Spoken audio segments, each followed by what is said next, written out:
The difference from a person and an angel is easy. Most of an angel is on the inside, and most of a person is on the outside. One foggy November night in the East End docklands of the 1930s, a young man named Finn found a neglected 5-year-old girl named Anna. Finn's profound and moving book, Mr. God, This is Anna, charts the course of their friendship over the next couple of years until Anna's death in an accident at nearly 8 years old. On one level, Anna was like any other 5-year-old child, mischievous, energetic, and endlessly curious. But on another level, she was precociously gifted with a depth of understanding and insight beyond her own or anyone else's years. In Finn's own words, at 5 years old, Anna knew absolutely the purpose of being, knew the meaning of life, and was a personal friend and helper to Mr. God. At 6, Anna was a theologian, mathematician, philosopher, poet, and gardener. Finn paints a picture of himself as a young, intelligent adult, willingly following in the wake of this remarkable child, struggling to keep up with the depth of her insights and perceptions. Anna's thoughts and words stop us in our tracks. They challenge our limited understanding, and because we instantly feel that she is offering us a tantalizing glimpse into the mind of God just beyond our sight. Anna may remind us a little of Jesus at 12 years old, when he stayed behind in Jerusalem after the Passover festival, baffling his worried parents with talk of needing to be in his Father's house, and amazing the teachers in the temple with the level of his understanding.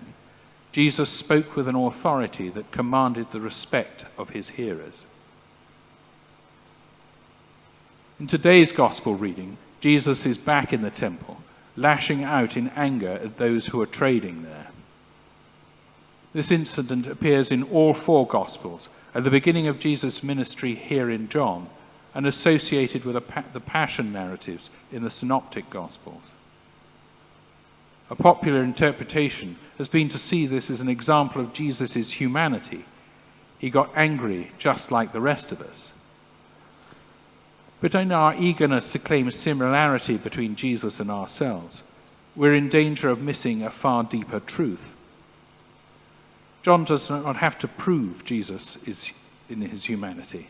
After all, he has already affirmed that the Word became flesh. A far deeper import here is the authority that the fully human Jesus claims were his words and actions. The traders that Jesus drove out were not gatecrashers into the daily life of the temple. Far from it. They were essential to the whole operation of the temple cult. Animals and birds were needed for sacrifices, and the money changers were necessary because coins bearing the emperor's head were not acceptable within the temple's precincts. When the outraged Jews demanded to know by what authority Jesus did these things, he referred cryptically to his future passion and death. "Destroy this temple, and in 3 days I will raise it up." This was a revolutionary claim. For the Jewish nation, the temple was the locus of God's presence among the people, the beating heart of their faith and worship. But by referring to the temple of his body, Jesus was effectively claiming that the cult of the temple was past. The presence of God upon earth was now not embodied in the building, but in Christ himself. The scandal and the challenge continue to this day. The great danger for the church in any age is that it will fall into the trap of assuming that the church's authority is the same thing as God's authority. When we think of our own Christian community, what are the sacred cows, areas that we have closed off, declared non-negotiable, made impervious to the indwelling and renewing action of Christ's Spirit? The danger is there for all of us, whether we are part of a long-established church community or a new fellowship. The startling insights of Anna and the authority challenging words and actions of Jesus jolt us. If we allow them into the new ways of seeing God and the ways in which he seeks to draw us more fully into the depths of his love, the scales fall from our eyes. We see things as if for the first time. Yardstick for all our Christian communities must be the revelation of God in the life, death, and resurrection of Jesus Christ. How open are we prepared to be?